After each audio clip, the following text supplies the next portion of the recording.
Welcome to खोलो किताब। आज हम क्लास 7 की वर्कशीट नंबर 22 करेंगे सामाजिक विज्ञान की, जो 6 अक्टूबर को आपको दी गई है। ये वर्कशीट हिंदी मीडियम के स्टूडेंट्स के लिए है। अगर आप इंग्लिश मीडियम के स्टूडेंट हैं तो यहाँ आपको एक लिंक दिख रहा होगा जिस पे आप क्लिक करके इंग्लिश मीडियम में इस वर्कशीट को सॉल्व होते हुए देख सकते हैं। अगर आप चैनल पर नए हैं तो इसको सब्सक्राइब कर दें और वीडियो पसंद आने पर लाइक, कमेंट और शेयर करना ना भूलें। तो चलिए देखते हैं। सबसे पहले विद्यार्थी यहाँ अपना नाम लिखेंगे। यहाँ कक्षा अध्यापक का नाम हो जाएगा। मुग़ल साम्राज्य के बारे में वर्कशीट है। ऐसे कई सारे मुग़ल साम्राज्य में जो पहली आपकी जो ये वर्कशीट शुरू हो रही है, ये बाबर के बारे में इसमें बताया गया है। और ऐसे ही और काफ़ी सारे हैं, जैसे अकबर, जहांगीर, शाहजहाँ, औरंगजेब। ये सारी चीज़ें हम आगे फर्दर पढ़ेंगे। प्रथम मुग़ल शासक बाबर। तो अब यहाँ आपको पता चल गया सबसे पहला मुग़ल शासक कौन था? बाबर। 1526 से 1530 ये 5 साल के लिए रहा था। ने जब 1494 में फरगाना राज्य का उत्तराधिकार प्राप्त किया तो उसकी उम्र केवल 12 वर्ष थी। बाबर की उम्र सिर्फ 12 वर्ष की थी जब सबसे पहले उसको फरगाना राज्य का उत्तराधिकार प्राप्त हुआ था। उत्तराधिकार मतलब अपने पिताजी से। मंगोलों की दूसरी शाखा उज़्बेकों के आक्रमण के कारण उसे अपनी पैतृक गद्दी छोड़नी पड़ी। अनेक वर्षों तक भटकने के बाद उसने 1504 में काबुल पर कब्जा कर लिया। उसने 1526 में दिल्ली के सुल्तान इब्राहिम लोदी को पानीपत में हराया और दिल्ली और आगरा को अपने कब्जे में कर लिया। ठीक है, तो अब देखो बाबर के बारे में बताया गया है क्या क्या। 1526 में पानीपत के मैदान में इब्राहिम लोदी ने उसके अफ़गान समर्थकों को हराया था। इब्राहिम लोदी अफ़गान से थे और ये सब कहाँ थे? बाबर वगैरह इनके पिताजी थे तुर्की की तरफ से, तो तुर्की साइड के थे।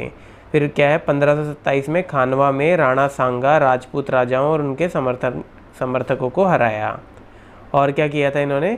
1528 में चंदेरी में राजपूतों को हराया। अपनी मृत्यु से पहले दिल्ली और आगरा में मुग़ल नियंत्रित स्थापित किया।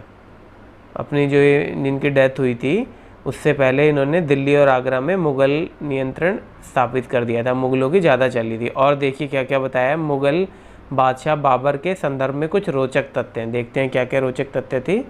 बाबर ने तुर्की भाषा में अपनी आत्मकथा लिखी, तुजुके बाबरी लिखी थी। तो ये अगर क्वेश्चन आ जाए कि बाबर की आत्मकथा का नाम क्या है, तो तुजुके बाबरी। ये आपको आगे भी काम आएगी। ये सारी चीज़ें आपको याद रखनी है और नोट्स बनानी है। आगे कल को आप किसी और पेपर की भी तैयारी करेंगे, कंपटीशन एग्ज़ाम की, तो उनमें भी यही सारे सवाल पूछे जाते हैं। फिर है बाबर तुर्की भाषा का अच्छा जानकार था। फिर है बाबर ने भारत में सर्वप्रथम तोपों का इस्तेमाल किया। बाबर ने राजत्व सिद्धांत में परिवर्तन कर सुल्तान की जगह बादशाह की पदवी ली।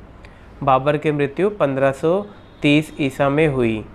अब प्रश्न नंबर 1 है, प्रथम मुग़ल शासक कौन था? तो आपको पता ही होगा कौन है प्रथम मुग़ल शासक।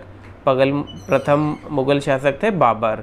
अब देखो इसमें मैं 2-3 चीज़ें आपको और बताता हूँ जो पिछली वर्कशीट में भी मैंने आपको बताई थी कि मुग़लों को मुग़ल और या मंगोल कहलाना क्यों पसंद नहीं था। अब आप कमेंट करके बताओ, देखते हैं आप सही से पढ़ते भी हैं कि नहीं पढ़ते।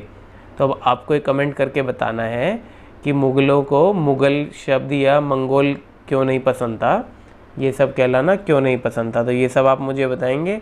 मैं आपको एक हिंट दे देता हूँ कि इनकी जो माता थी, जो मुग़लों का वंशज था, इनके पिता तो तैमूर के वंशज पिता थे जो ये कहलाना पसंद करते थे। और इनकी माता जो थी मुग़लों की, वो आती थी चंगेज़ खां के वंश से। तो अब ये मैंने इतना आपको बता दिया। अब आपको ये बताना है मुझे कि इनको क्यों तैमूर के वंशज कहलाना पसंद था और मंगोल या मुग़ल कहलाना पसंद नहीं था। और इसीलिए अब देखो तुर्की, अब आप सारी चीज़ें लिंक कैसे हो रही है कि अब देखो तुर्की भाषा का अच्छा जानकार कैसे था, क्योंकि उसके जो पिता की साइड थे वो तैमूर के वंशज है तुर्की की तरफ के, तो इसलिए से तुर्की भाषा का पसंद है, तुर्की भाषा का अच्छा जानकार था। अब और इसमें क्या बताया है कि बाबर ने ही राजस्व सिद्धांत को ख़त्म किया था। बाबर से पहले जो होते थे केयर टेकर बोले, वो सुल्तान कहलाते थे, सुल्तान नाम से वो थे। और अब उसके बाद से बादशाह कहलाने लगे, मतलब पदवी बादशाह की हो गई। अब उसके बाद प्रश्न दूसरा क्या है, बाबर की आत्मकथा का नाम बताइए। तो आप यहाँ से आत्मकथा का नाम बता सकते हैं, क्या थी? तुजुके बाबरी लिखी थी, तो तुजुके बाबरी इनकी आत्मकथा हो गई।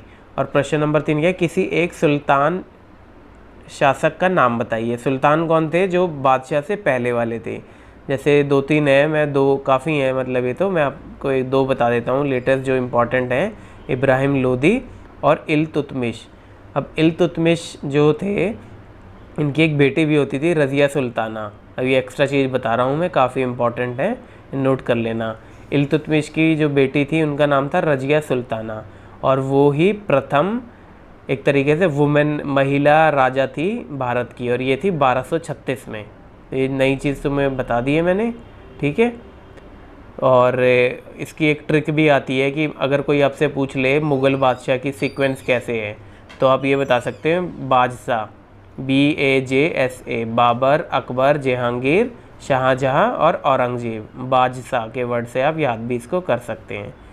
इसी के साथ हमारी ये वर्कशीट कंप्लीट हुई। मिलते हैं नेक्स्ट वीडियो में नेक्स्ट वर्कशीट के साथ। Don't forget to like, comment, share and subscribe the channel. Thank you.